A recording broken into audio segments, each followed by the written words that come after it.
name is Corine Hodges Thornton,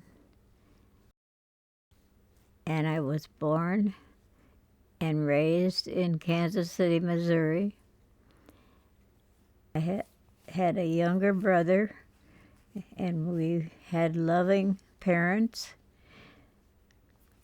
My father was a veteran of the World War I. He was in the Navy, and I think he found out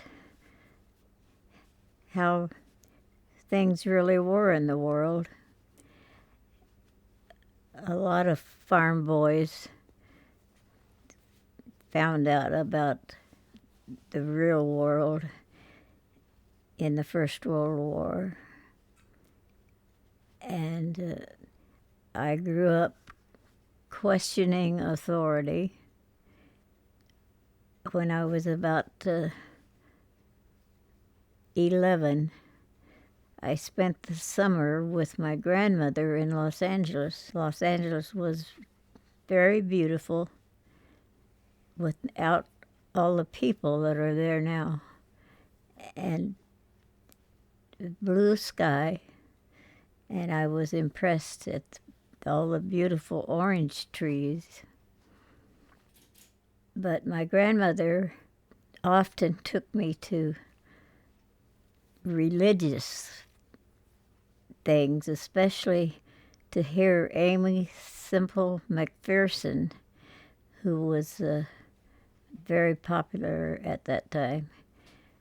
But I just couldn't quite believe all the religious stuff.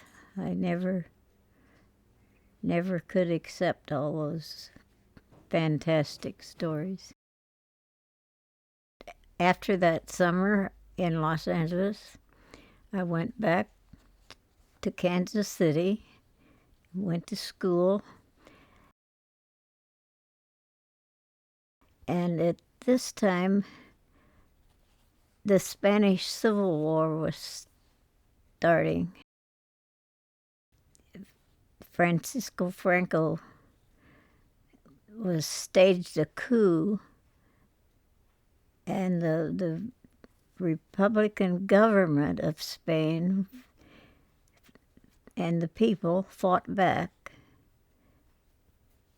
And it was a very brutal war because Adolf Hitler and Benito Mussolini from Italy were sent aid to Franco, who was a fascist, as they were, and they were trying out all their new weapons and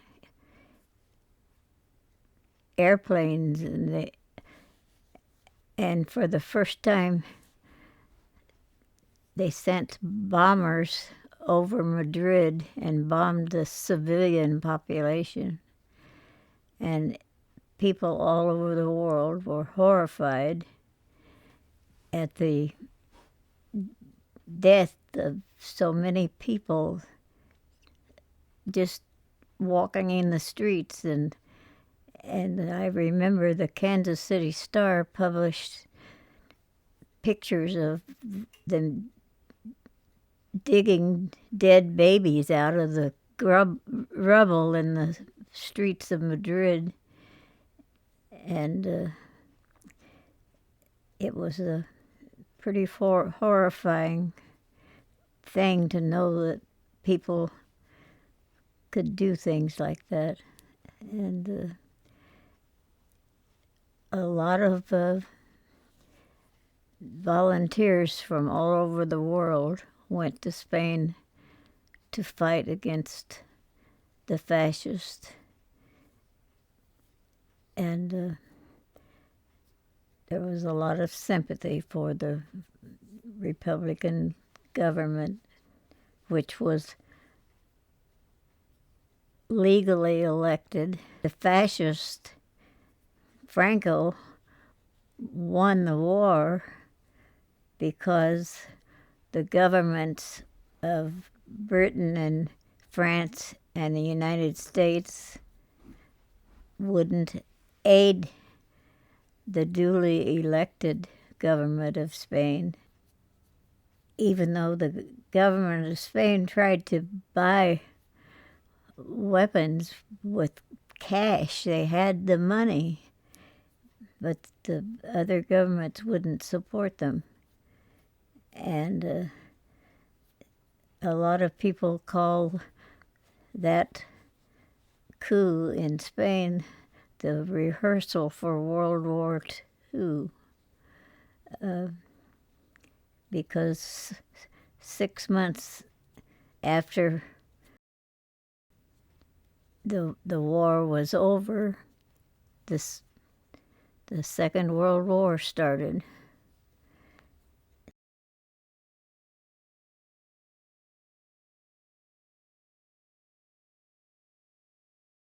Also, the Kansas City Star was a pretty impressive paper at that time, and it actually had news in it, something we don't see much of these days. And the other thing that interested me was the general strike in 1934, the maritime strike in San Francisco, which brought the whole city to a stop.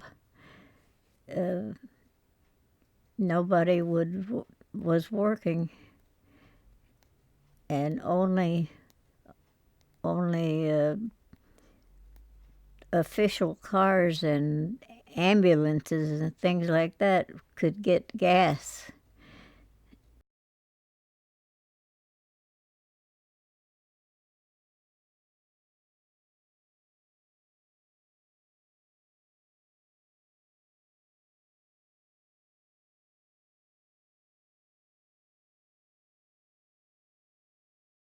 The seamen and longshoremen won the strike, and it has been a strong union since then, but right now they need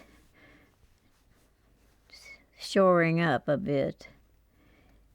And the corporations keep trying to break the unions, and we can't let that happen, because people together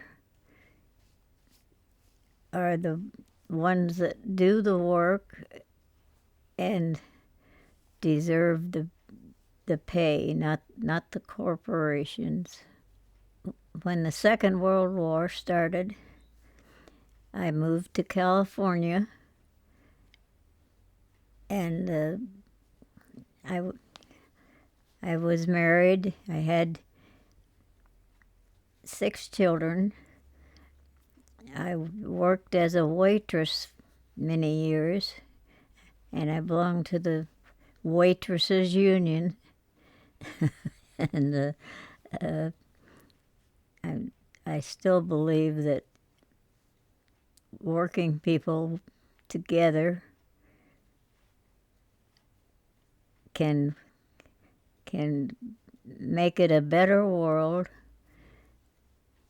and do away with the rich corporations that keep all the money. We can do away with war, and for many years I belonged to the Grandmothers for Peace, which is anti-war and anti-nuclear. Grandmothers for Peace started in Sacramento. A woman named Barbara Wiedner started demonstrating with a sign, Grandmothers for Peace.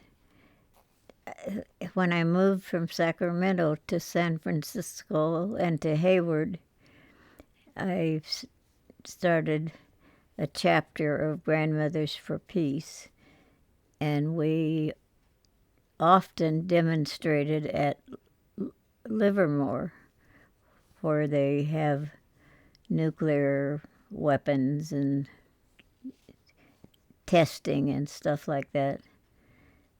So, and we had a group from Hayward that always went on to Livermore to demonstrate on Good Friday and August 6th and whatever, 8th, or whenever the nuclear bombs were first dropped on Hiroshima and Nagasaki. And we haven't managed to stop nuclear weapons, but we've certainly raised the question of how bad it is. I also joined the School of the Americas Watch, which demonstrates against war and all that in Fort Benning, Georgia.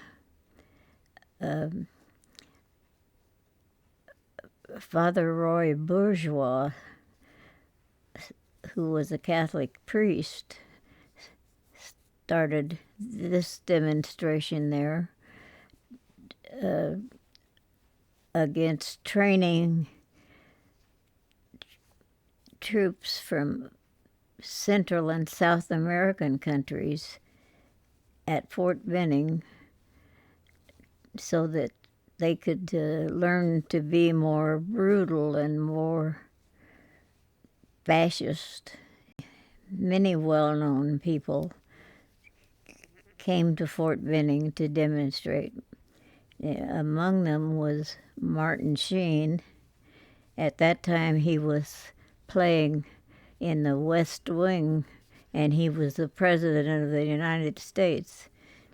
And he came on stage at Fort Benning one day and announced, "As President of the United States, I declare this place closed." Lord, make us nonviolent instruments of your peace, so that we may lift up this weary world and all its people to a place where the heart is without fear and the head is held high, where knowledge is free, where the world has not been broken up into fragments by narrow domestic walls, where words come out from the depths of truth, where tireless striving stretches its arms towards perfection, where the clear stream of reason has not lost its way into the dreary desert sands of dead habit, where the mind is led forward by thee into ever-widening thought and action into that heaven of freedom, my Father. Let our country awake. Amen. Many people, Pete Seeger and many Catholics. Bishop in Spain in 1939, when Franco took over, said, "I must show the people that the church does not always side with the rich against the poor." And he started a movement within the Catholic Church, I think it's called Cursillo movement. And worker priests go into a factory and get a job and show that while legally they're not allowed to strike, there's lots of little things they can do to show the boss that he should improve things. My husband Nate and I belong to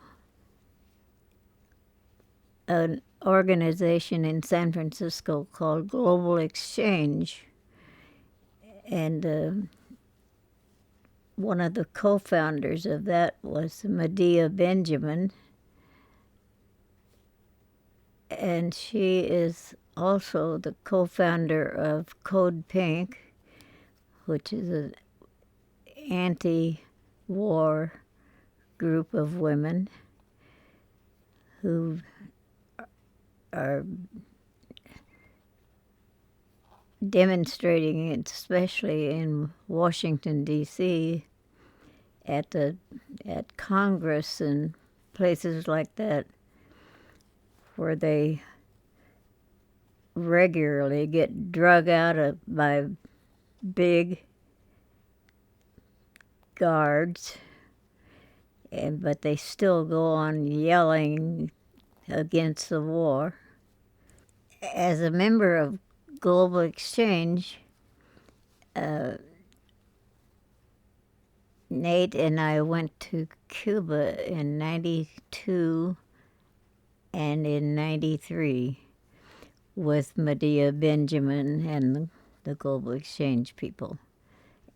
And of course, it's supposedly illegal to go to Cuba because we don't have diplomatic relations with them. That means they actually have their own government and don't kowtow to the United States. And it's called a communist country. And it's not completely, but they're working on it at least.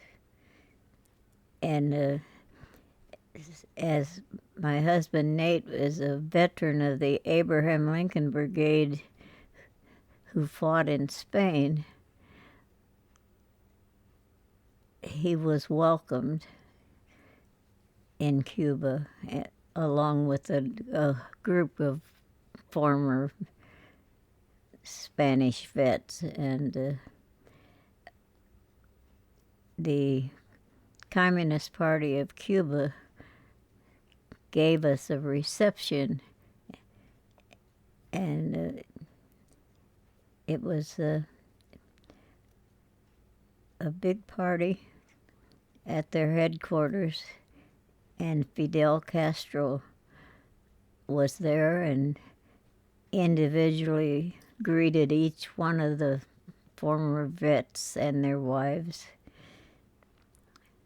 And it was a very exhilarating experience. When we arrived at I think it was Houston, Texas, the customs took our passports away from us. And they had threatened us with $250,000 each in fees and 6 months in jail, but they didn't carry through on it. Jessica Mitford's son, who was fascinated by Cuba, he'd never been there before, but he was a piano tuner by trade, and he founded another organization called Send a Piano to Havana, because the humidity in Cuba caused all the strings to rust out on the pianos, and so ever since then the Treasury Department has been threatening to arrest him for sending all his pianos and parts to Cuba. This group that went to Cuba, we each took the limit of medical supplies and school supplies, because the United States has an embargo against Cuba, and they don't allow things to be shipped to Cuba. In 1989, Nate and I went to the Soviet Union with Grandmothers for Peace. We had a peace walk in Gorky Park in Moscow, and at that time we each member or couple stayed in private homes in Moscow for the first time, and that was interesting. Nate and I stayed with a couple. The man was a member of the Novosti Press, and the woman was a teacher of English in the Moscow schools. In my 22-year marriage to Nate, I was more politically active than ever because we had like feelings on the working class taking over and getting their fair share of, they do the work, they should be paid for it. And we certainly are against war. We always demonstrated in organizing unions and things like that, and we did picket a hotel in San Francisco for a long time, and we also picketed against the Greyhound bus went on strike after one of the drivers was crushed to death against a wall by a bus driven by a scab bus driver up in Reading. I belong to a walking group called the Fort Point Gang, and Blanche Bebb was also a member of that group, and she belonged to the SEIU, and a lot of people belong to both of those organizations. And we just caused as much trouble as we could. An injury to one is an injury to all. And if we all stick together, we can win. Well, the young people of today really have a mess on their hands. We haven't been able to do what we started out to do, and now the young people are going to have to do it, and we can say we're sorry that it didn't work out, but they're going to have to take over.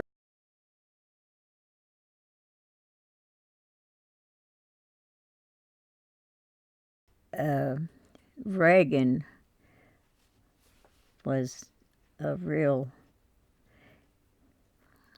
bad example of a president, and it's been that way ever since, with Reagan breaking the air traffic controllers union.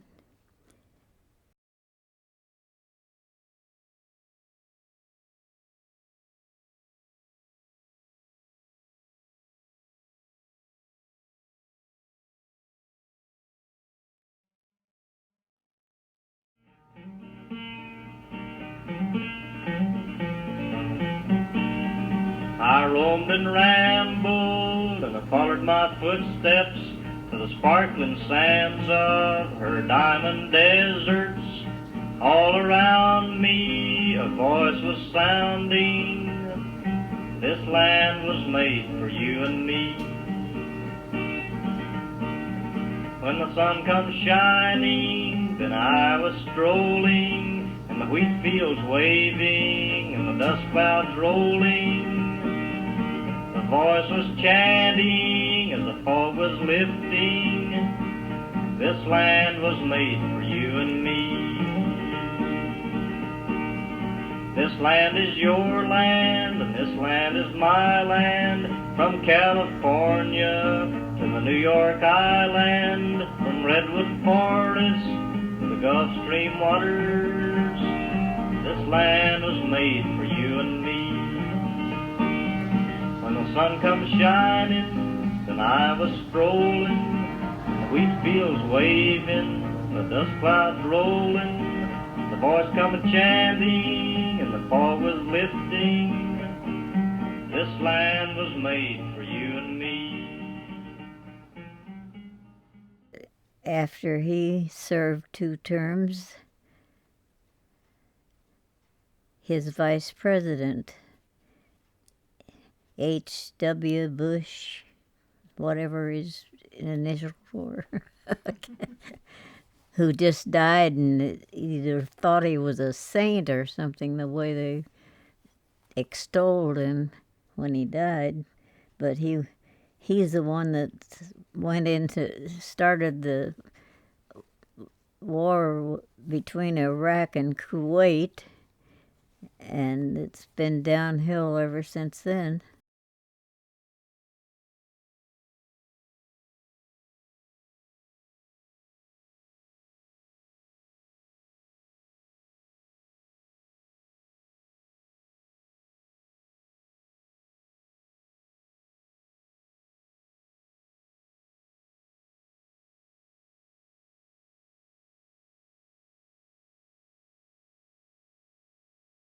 And he killed over 3,000 Panamanians over the Panama Canal.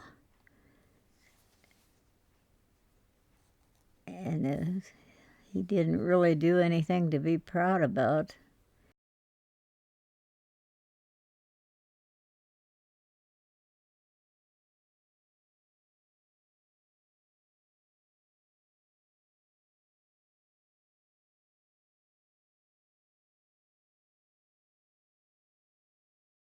And Clinton was a disaster.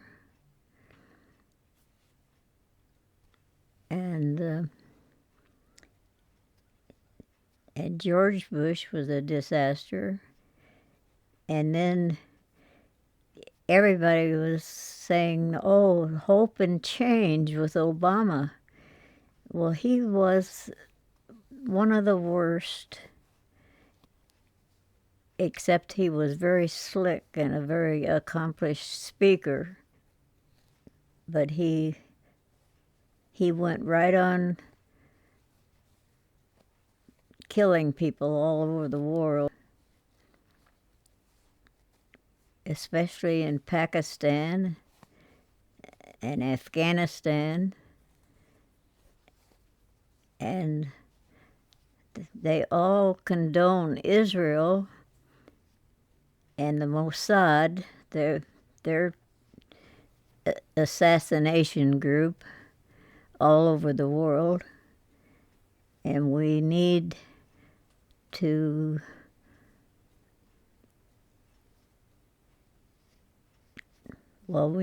take care of that with boycotting, divesting, and sanctioning Israel.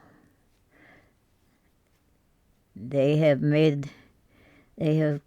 killed so many Palestinians, and the land was Palestinian in the first place, and they have acted like some of them were treated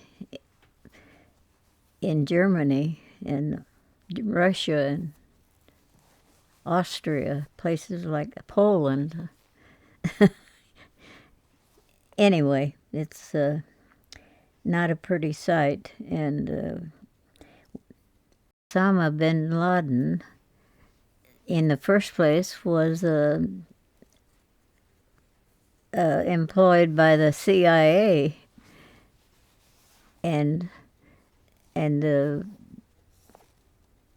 all the Saudis were buddies with the the Bush family and with Obama. I think it's important to understand the announcement that occurred yesterday not through the lens of the announcement of the death of some terrorist mastermind so much as the retirement party for a known CIA asset along the lines of Lee Harvey Oswald back in November 1963. And I think Lee Harvey Oswald is probably the best analog for Osama bin Laden as someone who did not have the means, motive, or opportunity to do what he allegedly did, not only killing President Kennedy, but also waltzing in and out of the Soviet Union at the height of the Cold War after having been working at the top secret Atsugi Air Force Base with no questions asked, using money that he didn't have at the time.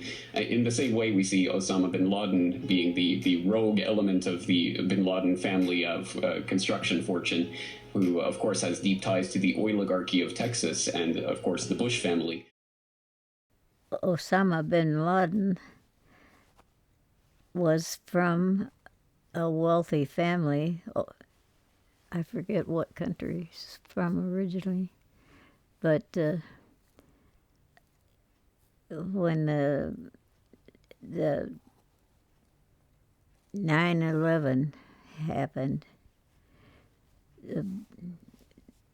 the airplanes that flew into the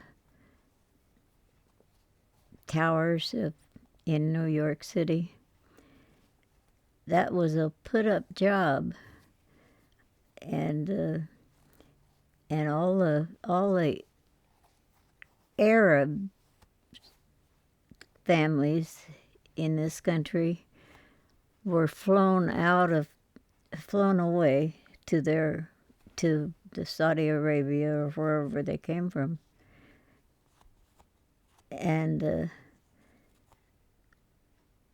it was a put-up job with Dick Cheney. I mean, those airplanes didn't bring those buildings down.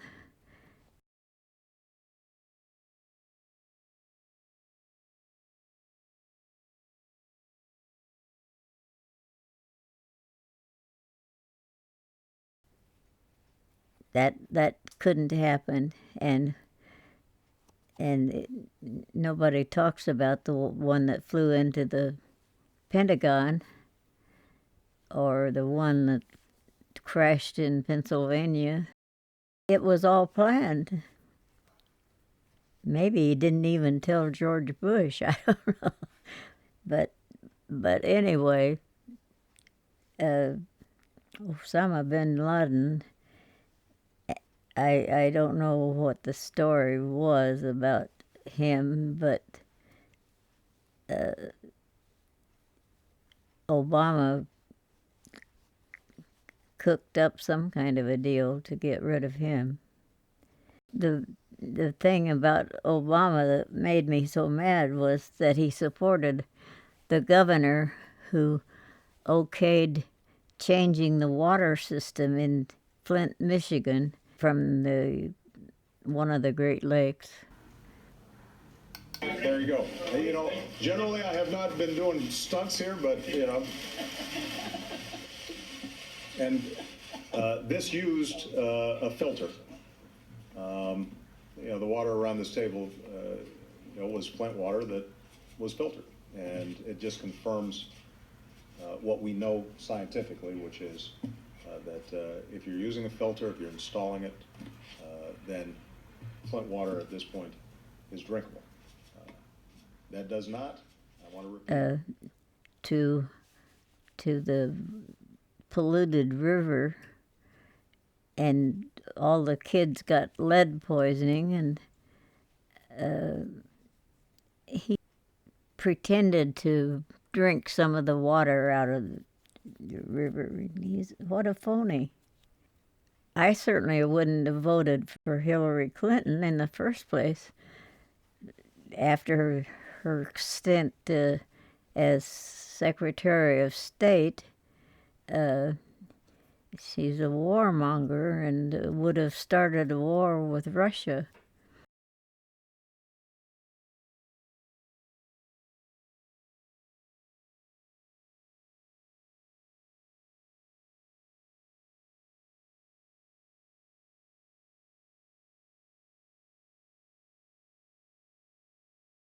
Trump is the greatest phony of all.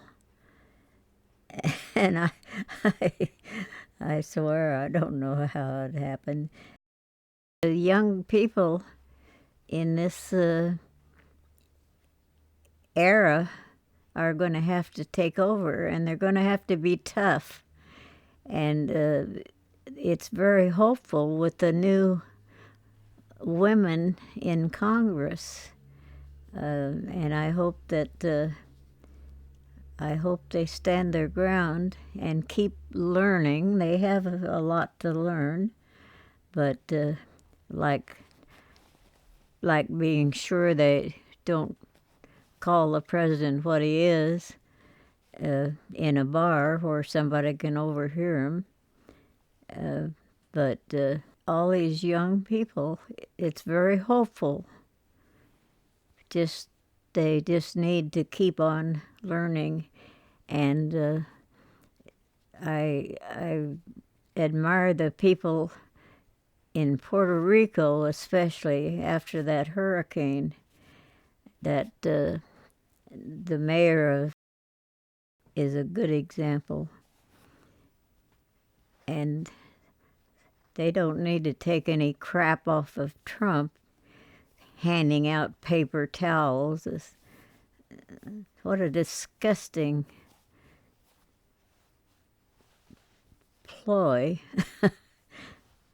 And those people need to convert to solar power because the sun shines there most of the time. And they don't need fossil fuel. And that's the type of thing we need to learn. The boss is not your friend. Hardly ever. A lot of young people that work in these tech places think they're a power within themselves. They've been taught that unions are bad because everyone has to work together for the good of all, and they've been brainwashed.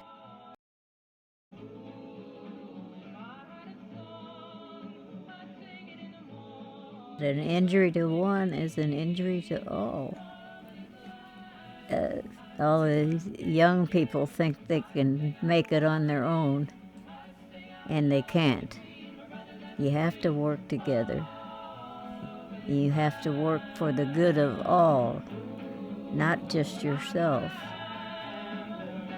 But it's good if you can make things good for yourself and your family. That's great, but you have to all be equal.